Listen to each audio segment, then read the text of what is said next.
21 août, Jérémie chapitre 46 à 48.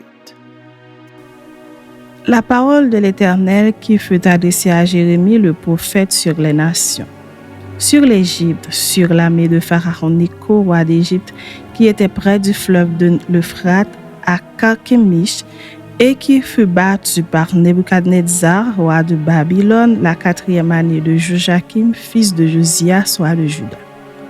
Préparez le petit et le grand bouclier et marchez au combat. Attelez les chevaux, montez, cavaliers. Paraissez avec vos casques, polissez vos lances, revêtez la cuirasse. Que vois-je? Ils ont peur, ils reculent. Leurs vaillants hommes sont battus, ils fuient sans se retourner. L'épouvante est de toutes parts, dit l'Éternel. Que le plus léger se trouve aucun salut dans la chute, que le plus vaillant n'échappe pas. Au septentrion, sur les rives de l'Euphrate, il chancelle, il tombe. Qui est celui qui s'avance comme le Nil et dont les eaux sont agitées comme les torrents? C'est l'Égypte. Elle s'avance comme le Nil et ses eaux sont agitées comme les torrents. Elle dit: je monterai, je couvrirai la terre, je détruirai les villes et leurs habitants. Montez, chevaux, précipitez-vous, chars. Qu'ils se montrent les vaillants hommes, ceux d'Éthiopie et de Put qui portent le bouclier et ceux de Lud qui manient tant de l'arc. Ce jour est au Seigneur, à l'Éternel des armées. C'est un jour de vengeance où il se venge de ses ennemis. L'épée dévore, elle se rassasie, elle s'enivre de leur sang. Car il y a des victimes du Seigneur, de l'Éternel des armées, au pays du septentrion, sur les rives de l'Euphrate. Monte en Galaad, prends du baume, vierge, fille de l'Égypte. En vain tu multiplies les remèdes. Il n'y a point de guérison pour toi. Les nations apprennent ta honte et tes cris remplissent la terre, car les guerriers chancellent l'un sur l'autre, ils tombent tous ensemble. La parole qui fut adressée par l'Éternel à Jérémie le prophète sur l'arrivée de Nebuchadnezzar, roi de Babylone, qui voulait frapper le pays d'Égypte. Annoncez-le en Égypte, publiez-le à Migdol, publiez-le à Noph et à Tachpanès.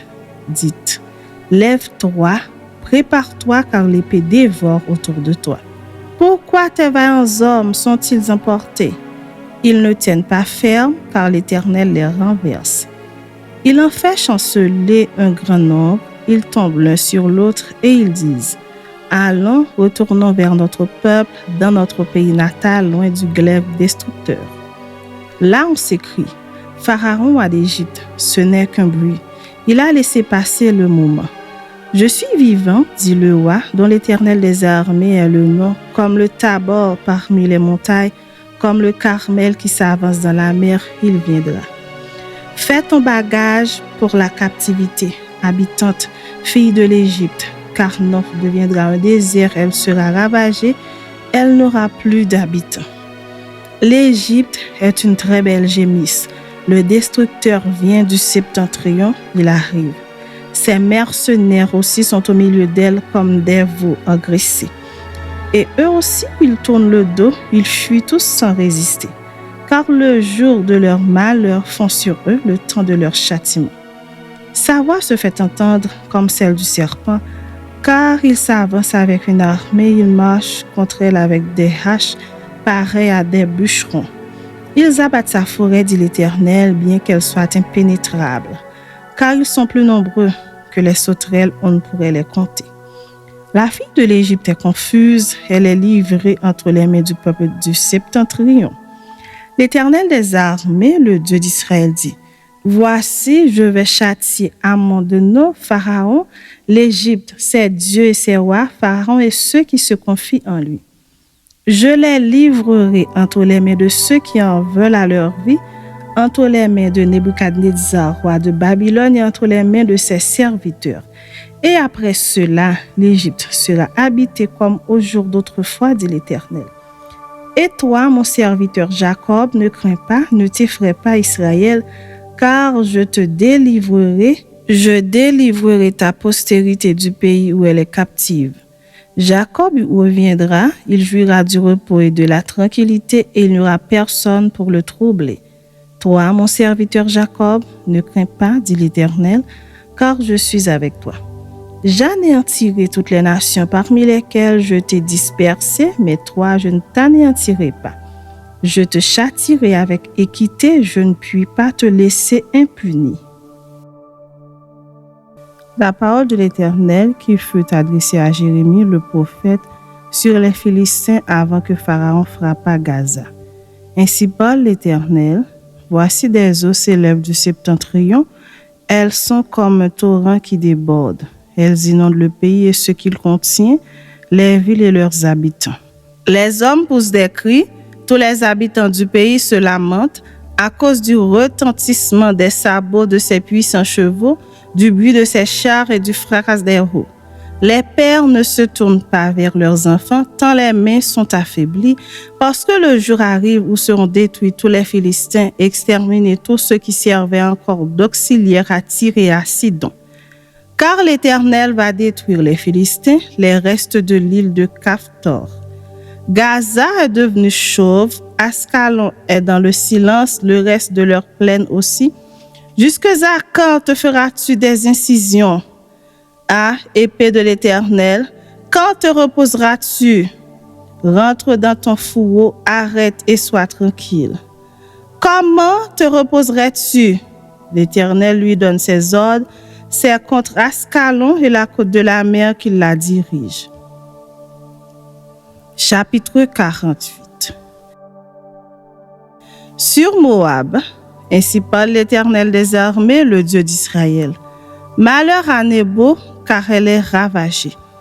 Kirjataïm est confuse, elle est prise. Misgab est confuse, elle est brisée. Elle n'est plus la gloire de Moab. À Hesbon, on médite sa perte. Allons, exterminons-le du milieu des nations. Toi aussi, Madmin, tu seras détruite. L'épée marche derrière toi. Des cris partent des Coronaïm, c'est un ravage, c'est une grande détresse. Moab est brisé, les petits font entendre leurs cris. Car on répand des pleurs à la montée de l'Ushit et des cris de détresse retentissent à la descente de Coronaïm. Fuyez, sauvez votre vie et soyez comme un misérable dans le désert. Car parce que tu t'es confié dans tes œuvres et dans tes trésors, toi aussi tu seras pris, et Kémosh s'en ira en captivité avec ses prêtres et avec ses chefs. Le dévastateur entrera dans chaque ville et aucune ville n'échappera. La vallée périra et la plaine sera détruite comme l'Éternel l'a dit. Donnez des ailes à Moab et qu'il parte au vol. Ces villes seront détruites en désert, elles n'auront plus d'habitants. Maudit soit celui qui fait avec négligence l'œuvre de l'Éternel, maudit soit celui qui éloigne son épée du carnage. Moab était tranquille depuis sa jeunesse, il reposait sur sa lit, il n'était pas vidé d'un vase dans un autre et il n'allait pas en captivité.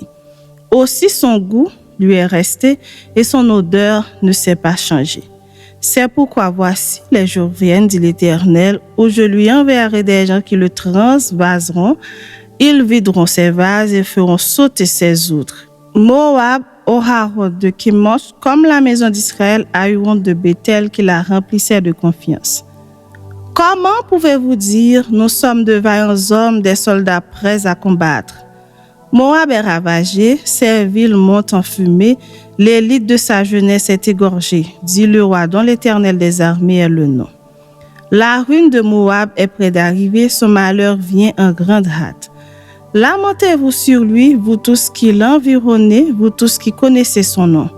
Dites, comment ce sceptre puissant a-t-il été brisé, ce bâton majestueux?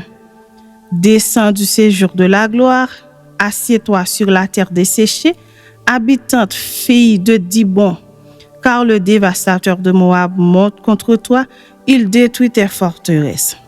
Tiens-toi sur le chemin et regarde, habitante d'Aroïr. Interroge le fuyard, le réchappé, demande, qu'est-il arrivé? Moab est confus, car il est brisé. Poussez des gémissements et des cris, publiez sur l'Arnon que Moab est ravagé.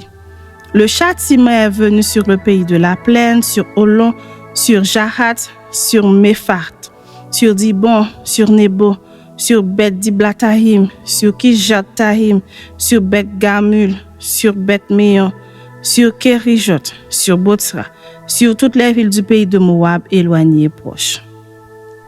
La force de Moab est abattue et son bras est brisé, dit l'Éternel. Enivrez-le, car il s'est élevé contre l'Éternel, que Moab se roule dans son vomissement et qu'il devienne aussi un objet de raillerie. Israël, n'a-t-il pas été pour toi un objet de raillerie? Avait-il donc été surpris parmi les voleurs pour que tu ne parles de lui qu'en secouant la tête? Abandonnez les villes et demeurez dans les rochers, habitants de Moab. Soyez comme les colombes qui font leur nid sur le flanc des cavernes. Nous connaissons l'orgueil du superbe Moab, sa hauteur, sa fierté, son arrogance et son cœur altier. Je connais, dit l'Éternel, sa présomption et ses vains discours et ses œuvres de néant. C'est pourquoi je gémis sur Moab, je gémis sur tout Moab. On soupire pour les gens de Kir-Héres. Vigne de Sibna, je pleure sur toi plus que sur Jaézer. Tes rameaux allaient au-delà de la mer, ils s'étendaient jusqu'à la mer de Jaézer. Le dévastateur s'est jeté sur ta récolte et sur ta vendange. La joie et l'allégresse ont disparu des campagnes et du pays de Moab. J'ai fait tarir le vin dans les cuves, on ne foule plus gaiement au pressoir. Il y a des cris de guerre et non des cris de joie. Les cris de Hesbon retentissent jusqu'à Éléalé et ils font entendre leur voix jusqu'à Jahat, depuis Sohar jusqu'à Shkornahim, jusqu'à Eglat-Shelishija, car les eaux de Nimrim sont aussi ravagées. Je veux en finir dans Moab, dit l'Éternel, avec celui qui monte sur les hauts lieux et qui offre de l'encens à son Dieu. Aussi mon cœur gémit comme une flûte sur Moab, mon cœur gémit comme une flûte sur les gens de Kir-Héres, parce que tous les biens qu'ils ont amassés sont perdus. Car toutes les têtes sont rasées, toutes les barbes sont coupées. Sur toutes les mains, il y a des incisions et sur les reins des sacs.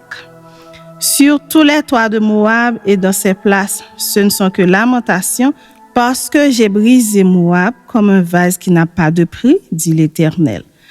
Comme il est brisé, poussez des gémissements. Comme Moab tourne honteusement le dos, Moab devient un objet de raillerie et d'effroi pour tous ceux qui l'environnent, car ainsi parle l'Éternel. Voici il vole comme l'aigle, il étend ses ailes sur Moab. Kérijot est prise, les forteresses sont emportées et le cœur des héros de Moab est en ce jour comme le cœur d'une femme en travail. Moab sera exterminé, il cessera d'être un peuple, car il s'est élevé contre l'Éternel. La terreur, la fosse et le filet sont sur toi, habitants de Moab, dit l'Éternel. Celui qui fuit devant la terreur tombe dans la fosse et celui qui remonte de la fosse se prend au filet. Car je fais venir sur lui, sur Moab, l'année de son châtiment, dit l'Éternel. À l'ombre de Hesbon, les fuyards s'arrêtent épuisés. Mais il sort un feu de Hesbon, une flamme du milieu de Sion. Elle dévore les flancs de Moab et le sommet de la tête des fils du tumulte. Malheur à toi, Moab, le peuple de Kémor est perdu, car tes fils sont emmenés captifs et tes filles captives. Mais je ramènerai les captifs de Moab dans la suite des temps, dit l'Éternel. Tel est le jugement sur Moab.